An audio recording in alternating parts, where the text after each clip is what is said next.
से हमें बेतनी बुग्याल में जाके अपना टेंट लगाना है। आज का स्टे वहीं पे होगा। लेकिन रूपकुंड जो इतना फेमस है, वहाँ पे क्या हुआ था, वहाँ पे क्या होता है, उसकी खोज कैसे हुई, इस तरह के कई सारे सवाल दिमाग में उमड़ते रहते हैं। इन चीज़ों को लेके बहुत सारी लोक कथाएँ, किंवदंतियाँ मौजूद हैं, बहुत सारी मशहूर भी हैं। लेकिन एक ऐसी है जिसके ऊपर साइंस ने पुख्ता सबूत दिए हैं। कुछ साल पहले नेशनल ज्योग्राफिक चैनल ने इसके ऊपर पूरी रिसर्च की थी और उसके बाद हमें पता चला कि जो कुछ भी लिखा गया है यहाँ के वेदों में वो बिल्कुल सही है। वह ये था कि कन्नौज का एक राजा था। उसने अपनी रानी के लिए बहुत खूबसूरत सा महल बनवाया। ये यहाँ की लोक गाथाओं में बात मशहूर है, जो कि यहाँ के लोकल लोगों ने मुझे बताया है। यहाँ पे त्रिशूल पर्वत है और यहाँ पे शिव जी का वास है। शिव जी यहाँ पार्वती जी के साथ रहते हैं। रूपकुंड असल में शिव जी ने ही बनाया था। जब यहाँ पे पार्वती जी शिव जी के साथ रहा करती थी, तब उनके श्रृंगार के लिए, उनको अपना चेहरा देखने के लिए यहाँ पे कोई साधन नहीं था। उन्होंने ये बात शिव जी को बताई। शिव जी ने अपने त्रिशूल से रूपकुंड का निर्माण किया और माँ पार्वती वहाँ पे अपने आप को निहार कर अपनी खूबसूरती को बढ़ाया करती थी। जब माँ पार्वती को पता चला कि कन्नौज के राजा ने अपनी रानी के लिए बहुत खूबसूरत सा महल बनवाया है, तो रानी पार्वती ने कहा शिव जी से कि मुझे वो महल एक दिन के लिए चाहिए। शिव जी ने इस बात के लिए उन्हें आज्ञा दे दी। माँ पार्वती कन्नौज की रानी के पास गई और उन्हें कहा कि तुम्हारा ये महल मुझे एक रात के लिए चाहिए, मैं एक रात यहाँ पे बिताना चाहती हूँ। कन्नौज की रानी उन्हें पहचान नहीं पाई और उन्हें महल देने से साफ इनकार कर दिया।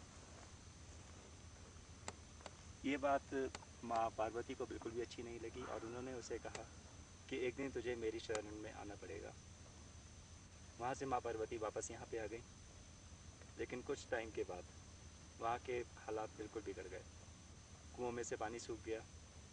वहाँ की जो गाय भैंसें थी, उन्होंने दूध के बदले खून देना शुरू कर दिया। कन्नौज के राजा को एक भी संतान नहीं थी, ना हो रही थी।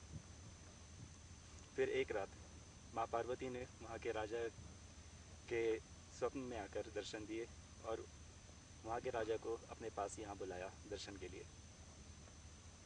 कन्नौज का राजा अपनी पूरी सेना के साथ, अपनी रानी के साथ और साथ ही अपने नर्तकियों के साथ यहाँ पे आया। यहाँ तक तो आ गया, लेकिन बेतनी बुग्याल के पास, वहाँ पे लोगों ने उसे मना किया कि इसके आगे औरतों का जाना वर्जित है। उस समय चमड़े की कोई भी चीज़, यहाँ तक कि ऋषि मुनि साधु संत, कोई भी उसके आगे तपस्या तक करने नहीं जाता था, उनका जाना वर्जित हुआ करता था। लेकिन क्योंकि राजा था, वो यहाँ की प्रजा की बात बिल्कुल भी नहीं मान सकता था। उसने ज़िद की और अपनी रानियों को और नर्तकियों को लेकर आगे की तरफ निकल पड़ा। कुछ लोग यहीं पे थे, कुछ लोग रूपकुंड तक पहुँच चुके थे। राजा पत्थर नचौनिया के पास था।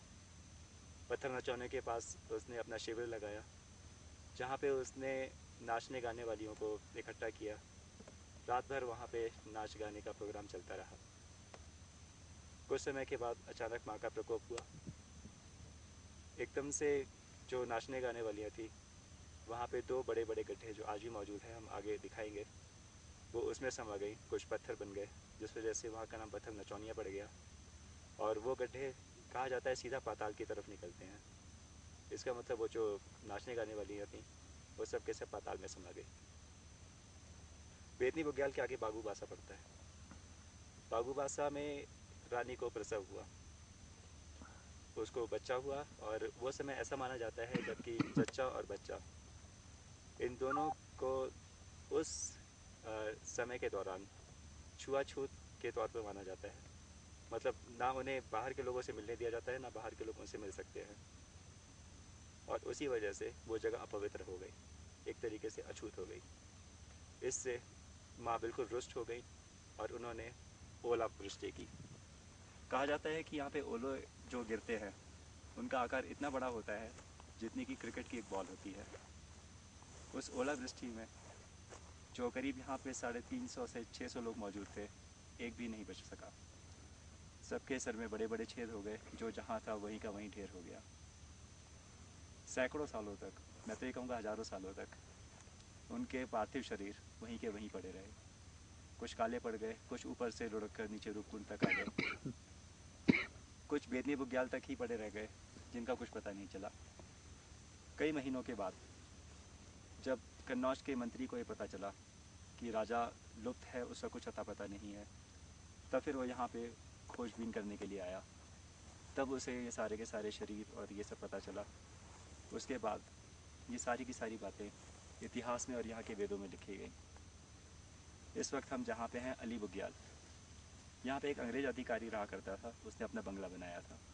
सर्दियों में वो अपना समय यहीं पे व्यतीत किया करता था। यहाँ पे उसका एक चपरासी था जिसका नाम था रूप सिंह, जो कि इस पूरे ट्रैक का सबसे पहला गाइड था। उस अंग्रेज अधिकारी ने रानीखेत से एक फॉरेस्ट ऑफिसर को बुलाया जिसका नाम था हरकिशन सिंह। हरकिशन सिंह जब यहाँ पे आया तब उस अंग्रेज अधिकारी ने कहा कि उसे एक ख़ास तरीके का फूल खोज कर लाना है जो कि नंदा देवी माउंटेन रिज में पाया जाता है। वो उस फूल की खोज में निकल पड़ा। फूल तो नहीं मिला, लेकिन उसने एक महान खोज कर डाली। वो खोज थी रूपकुंड की। रूपकुंड में उससे हजारों बल्कि सैकड़ों ऐसे शरीर मिले जो कि सैकड़ों सालों से शायद उसी का इंतज़ार कर रहे थे। वो बिल्कुल वैसे के वैसे ही थे जैसे बिल्कुल ताज़े अभी अभी कुछ लोग मर के पड़े हुए हों। उनमें से कुछ शरीर फूल चुके थे, कुछ काले पड़ गए थे ठंड की वजह से। ये बात उसने वापस आके यहाँ पे बताई। ये बात धीरे धीरे फैलती गई। अंग्रेज़ सरकार ने एक वैज्ञानिक को बुलाया कोलकाता से फिर वो यहाँ पे आए। उन्होंने प्रॉपर रिसर्च की इसके ऊपर, लेकिन उसके बाद भी कोई इसका नतीजा नहीं निकल पाया कि वो लोग कौन थे, क्या थे, कहाँ से आए थे। बस वही था जो वेदों में लिखा था। सैकड़ों सालों तक सब कुछ ऐसे ही पड़ा रहा। फिर अब जाके साइंस ने इसके बारे में खोजबीन की और अब जाके पता चला है कि जो वेदों में लिखा गया है कि वो कन्नौज का राजा था, बिल्कुल सही है। यहाँ पे दो तरीके की यात्राएं निकलती हैं। एक होती है छोटी जाट और एक होती है राज जाट। छोटी जाट हर साल सितंबर के महीने में निकलती है, जो बेदनी बुग्याल तक जाकर वहाँ से वापस आ जाती है। लेकिन जो राज जाट यात्रा निकलती है वो 12 साल में एक बार निकलती है। राज जाट यात्रा पूरे रूपकुंड से लेकर होमकुंड तक जाती है और होमकुंड पे वहाँ पे एक भेड़ को छोड़ दिया जाता है। वो भेड़ नीचे से लेकर होमकुंड तक अपने आप जाता है, उसको कोई लेकर नहीं जाता। बाकी लोग सिर्फ उसके पीछे पीछे चलते हैं। उसके आगे उसे भगवान शिव को अर्पित कर दिया जाता है, उसे खुला छोड़ दिया जाता है। फिर किसी को नहीं पता वो भेड़ कहाँ जाता है, कहाँ रहता है या उसका क्या होता है। यह एक छोटी सी कहानी है रूपकुंड की, जिसकी कड़ियाँ यहाँ से जुड़नी शुरू होती हैं अली बुग्याल से।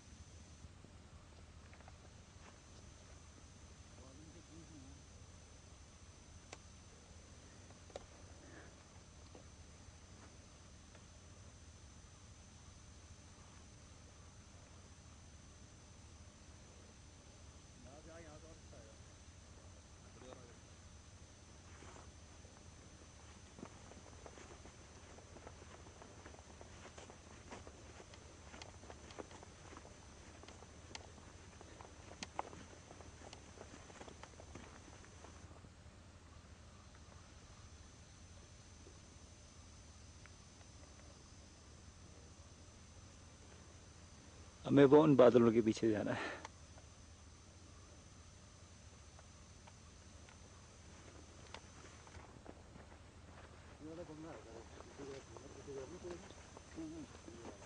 वो देख, वो खंडर है ना, इधर देख। हाँ हाँ, वो दिख रहा है, वही है बंगला।